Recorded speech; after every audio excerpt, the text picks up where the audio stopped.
The mansion was like a palace or castle far beyond any humans could dream of, but did not help them much. The mansion was so large and grand that it took days to search, but the 4th Legion didn't mind because of the splendor of the palace. Eventually, they found a more compacted area that actually resembled a living space, and a grand hall leading down. They went through the hall, and found yet another control room. They started playing with the controls, until they found a release system and a broadcasting system. They broadcasted a message to every cell explaining exactly who they were and what was happening, and they also instructed each prisoner to join them. They opened every cell, and teleported each prisoner to them. Sister J absorbed the prisoners, and it was even better than he had imagined. He thought that the prisoners would add a fair amount of power, but each of the 20,000 prisoners had around the same amount of power as a member of the 4th Legion, greatly increasing Sister J's power. He made sure to evenly distribute this power throughout the rest of the members, as well as the souls. They went on over to a button that said exit, and a massive door opened in front of them. They went through this door, and it closed behind them. They now could use magic again, and made sure to obliterate the entire facility, which appeared to be a massive dungeon in the living space of Chazcam. It was destroyed and the ruins were cast into flames, and as the 4th Legion left they saw Chazcam staring back at them. They left, but realized that they were in the middle of nowhere. They tried to teleport to regular parts of the multiverse, but could only go so far. The area that they were in was completely dead space, with nothing in it. They trekked on teleporting for hours and hours, but nothing changed. In their vision, they received a message from Lanrit. Lanrit told them that this area was far, far outside of the Sephiverse, and that they would die long before they reached the end. They asked him to teleport them out, but he said no because of what they had done to his partner. They couldn't blame him, they did erase Deidre Beast from existence. They felt Lanrit's presence disappear, and now were stuck. The souls of the prisoners they had absorbed just before got angry, as they felt that they were better off in the prison. The other 4th Legion members had to quickly think of something to appease them, so Dr. Trayoris came up with the idea to try and use a portal or waypoint to leave. The waypoint didn't work, so their last plan was to use a portal. No matter what they did, each portal seemed to only open up to a strange tunnel system. They eventually caved, and went inside. It seemed to be a dark forest, and there was a sign with only the word Limbo on it. The 4th Legion wandered around, and had to evade falling trees. There were sudden caverns, and they almost fell down several times. They kept walking, until they came to an incredibly tall mountain range. They pushed up the mountains, but boulders fell from the sky and came crashing down at the members. Magic was once more blocked here. The sky grew dark, and they decided to set up camp. They searched for a good area, and eventually found a cave that was more of a dent in the mountains than anything. They gathered leaves and tree trunks to close themselves off, and they went to sleep. It was too cold, so they couldn't fall asleep. They sent out to find firewood, so they traveled through the forest. They gathered sticks and leaves and put them in Sister J's infinite bag, as well as a few different stones. They went back to their mountain home and created a fireplace, which they lit by rubbing the sticks together. They went to sleep, and when they woke up they went back to climbing. They felt energized now, so they were climbing much more efficiently. When they finally reached the summit, they looked behind them at the dark forest.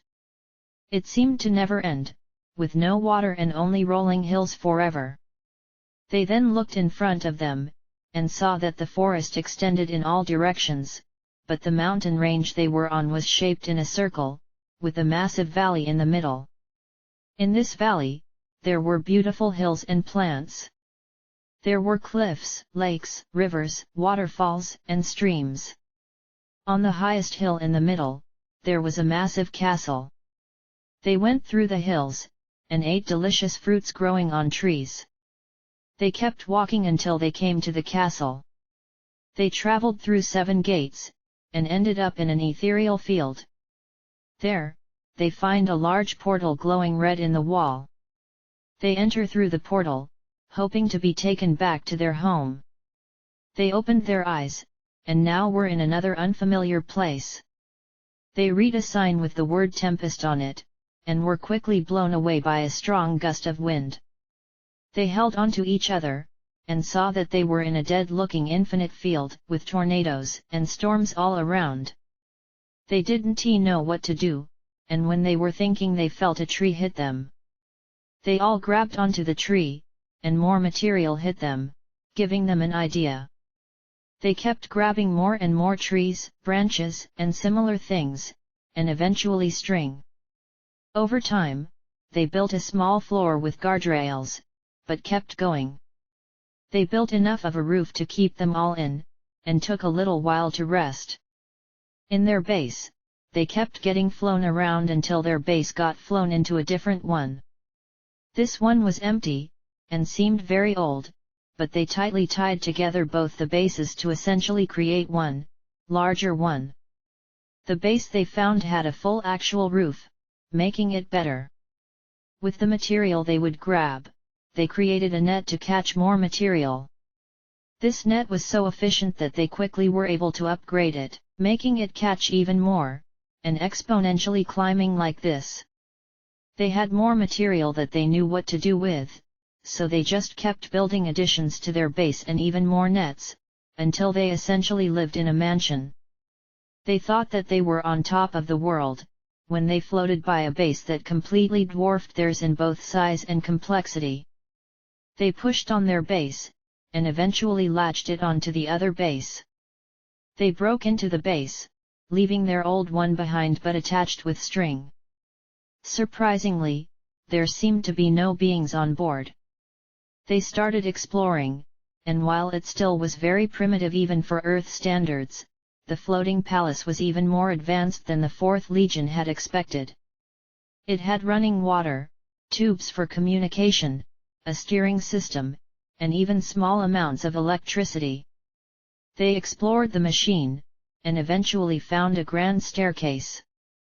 They went up, and were in a hallway with statues on the sides. They went to the back wall, and pushed a button.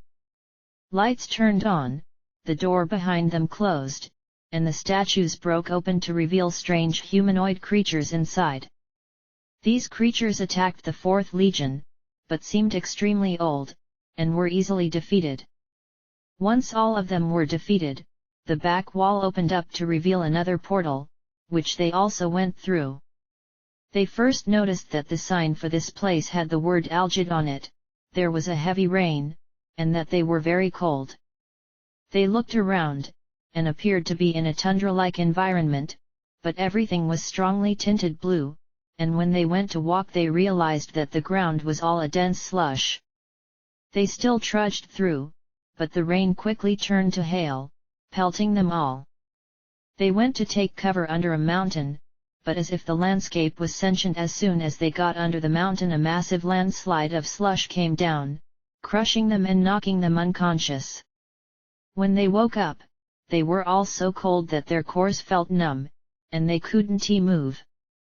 Sister J was determined enough to stick his hand out the top of the pile, and he very slowly pulled himself out. He was unsure of what to do, but decided to check if there was anything in his bag. Fortunately, he had prepared with materials from Chazcam's home, and had several things. Among these, the things that could be useful currently were explosives, an umbrella, a drill used to dig holes, Gru's scarf, and 14.5 potato chips to eat. He used the drill to carefully dig out each member, and used the scarf's extending ability to wrap everyone up. They also recruited Gru into the 4th Legion. They put the umbrella up, shared the potato chips, and went on their way. They walked for hours, but found almost nothing except endless hills. The hail also only kept picking up in mass and speed, and they started worrying that it might damage their umbrella. They did have one last idea, and put one of the explosives in the sludge, and detonated it.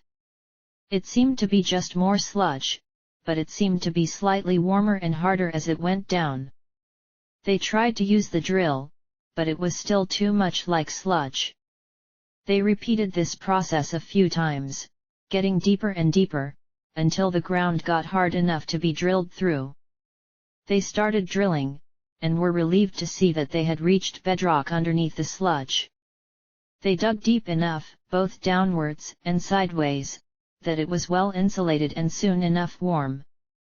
They dug down until the ground got too hard to dig. While they were warm now, they didn't know where to go from here. For now, they got tired and slept on the hard ground. Soon after they woke up, Gru had the idea to try to dig deeper, to see if there was anything else.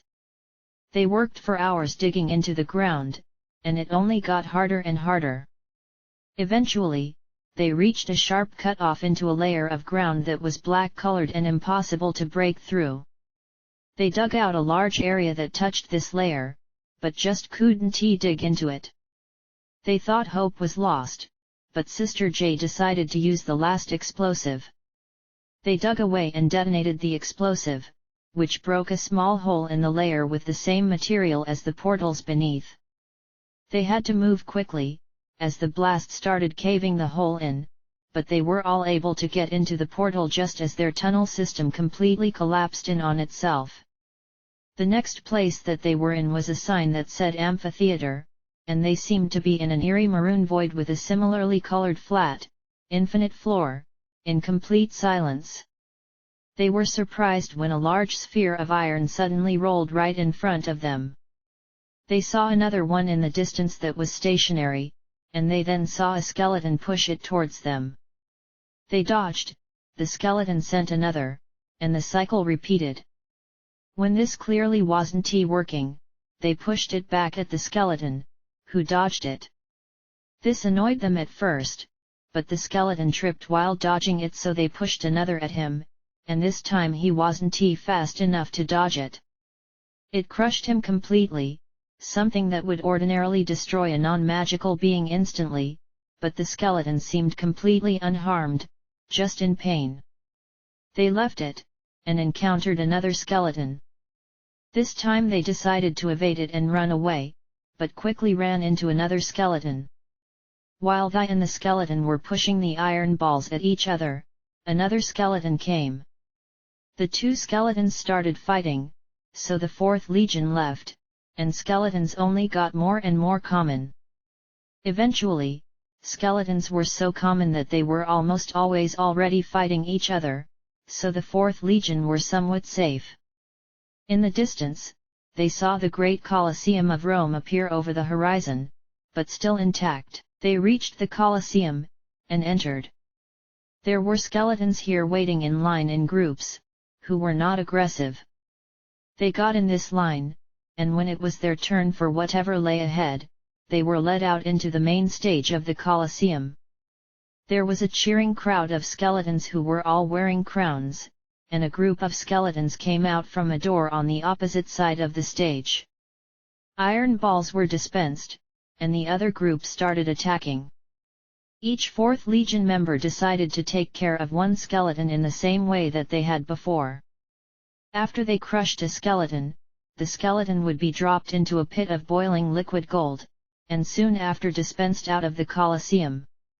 Once every skeleton was taken care of, a board with a March Madness-esque bracket was taken out, and a group picture of the Fourth Legion was shown progressing to the next round. They kept going on like this, until they reached the final round. This time, instead of a group of skeletons coming out, a singular, giant skeleton came out. The skeleton had to be at least 20 feet tall, and it started attacking. It picked up and threw iron balls at the members of the Fourth Legion, but they dodged and the Colosseum was somehow not damaged. Sister J pushed one into the giant skeleton's leg, and while pained he was largely unaffected, and kept attacking. They knew they had to do something different, so they climbed up the skeleton and on the inside of its skull. They attacked from the inside, and the colossal beast tumbled over backwards, out of the Colosseum, while all of the 4th Legion members jumped out and back in. The crowd cheered, and the skeleton was taken out. They all received crowns, and were let into the audience. Here, there was food, beds, water, and enough to recover. They were told that they were the 728th tournament of the cycle, and after 272 more tournaments they received the option to be removed from the audience or go through a portal. They chose the portal, and after gathering as many supplies as they could they went through.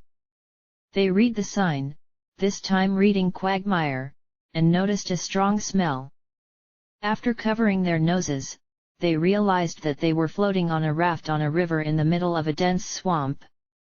They tried to step off the raft, but the ground around them gave out and water consumed their feet, forcing them back on the raft.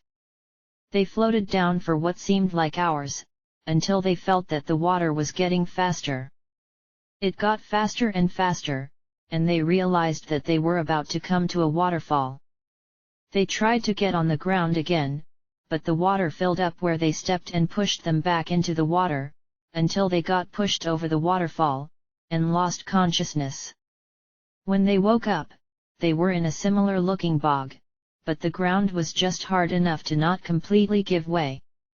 They started walking around, seeing nearly nothing, until a muddy, vaguely humanoid figure came out of the mud and attacked them. The mud creature was tough, and slammed a few members with its hands nearly into the ground. Eventually, they hit the creature enough that it exploded. All of the mud shot out for thousands of meters, but a blue gem stayed behind where the creature's head once was. They picked up the crystal, but it did not seem to do anything. They put it in Sister J's bag, and continued on, when a similar being rose up. They had the same encounter, except the being did not leave a gem behind. Instead, a strange cyan energy came out from its head, which lit up a small portion of the gem. More and more mud creatures came out, but they would sometimes destroy each other, stealing the cyan energy from the 4th Legion. They kept repeating the cycle of destroying mud creatures, until all of the gem lit up. When this happened, the gem levitated out of the bag and exploded into one massive mud creature. The giant mud creature, or mud beast as Sister J called it, swung its arm at the 4th Legion, knocking them all incredibly hard. They flew backwards, but mud beast leaped over to them and on top of them. It raised its hand and began forming it into a sword, but then Sister J remembered that mud beast was literally made of mud, so he chopped mud beast's leg in half, causing him to fall over. He took his drill, and went all the way through mud beast several times. Eventually, mud beast exploded and a box remained. They opened the box, and a portal that was much larger than it popped out, which they went through. This place's sign said Inferno, and appeared to be an empty grey plane, at first. Suddenly, the floor opened beneath the 4th Legion and they were in a somewhat large box. They were confused at first, as there were some things in the box, but a fire slowly started to spread across the box. They went over to a wall with all of the things in the box, and found a small hole in the wall, a log, and a knife. They didn't know what to do, but they looked in the hole. Inside there was a miniature scale, and after some thinking Sister J figured out what to do. He took the knife and cut off small portions of the log, just small enough to put in the hole. When he put the first piece in, a screen was displayed with the weight, in an unknown unit of measurement, and the number they needed to reach. By the time that they were at 476 of 1000, the fire was only a few feet out in all directions. They put pieces of the log in more frantically, and sometimes dropped pieces. They got to 700, and by now every member of the 4th Legion was standing tightly compact, and there was still just about 2 feet in between them and the fire. Sister J got faster and faster, and reached 900 by the time that the fire was directly just in front of the furthest out members. Just as one member felt the fire reach the tips of his toes, they got to 1000 of 1000 and the fire stopped. They didn't know what to do now, but soon after they were taken to another room. In this new room, there was a pressure plate and a wall with some digital screen on it. Fire started to spread once more, and they went over to the puzzle. They stepped on the pressure plate, and a door opened. They could see the portal just beyond it, so they rushed to try and enter. But just as Sister J stepped off the pressure plate, the door closed again. Sister J tried putting things from his magical bag on the pressure plate, but it did nothing except change something on the screen. They looked at the screen, and there was an error that said the pressure plate needed a full organism to be on it. They went back to the screen, and there was a question that said it was question 1 out of 5. The question was, what is there 1 of in every corner and 2 of in every room? They went to think, but Basho had heard this one before and knew the answer was the letter O, which they said out loud and got to the second question. Question 2 was a barrel of water weighed 60 pounds. Someone put something in it and now it weighs 40 pounds. What did the person add? They did some thinking, and after focusing on the wording of something in it they realized that the answer was a hole, giving them question 3. Fire was getting close, so they knew that they had to hurry, and question 3 was, if you eat me, my sender will eat you. What am I? This one was tough, and required brainstorming, and after trying a few incorrect answers they eventually got it correct, the answer being a fish hook. By now, the fire seemed to pick up speed, so they knew they had to think faster. The next question was, what can go up a chimney down but can't go down a chimney up? This really confused the 4th Legion, and they just couldn't think of anything. The fire was getting close, so out of desperation they looked through Sister J's magic bag, when they found the answer. They found the umbrella that they used to shield the hail, and realized that an umbrella was the answer. By now, the fire was extremely close, so they were hoping to know the final question, when suddenly a strange creature, who was sleeping, was dispensed from the wall onto the pressure plate, opening the door to the portal. Some members immediately went to run out the door, but Sister J told them to look at the question.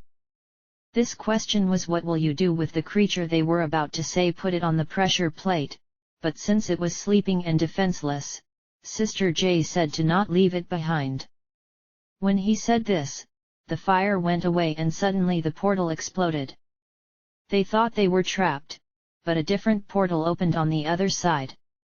The screen said that if they had left the creature to die and went into the first portal, it would have sent them to instant death. However, since they saved the creature, they got to go through the other portal. They woke the creature up, recruited into the Legion, and went through the new portal.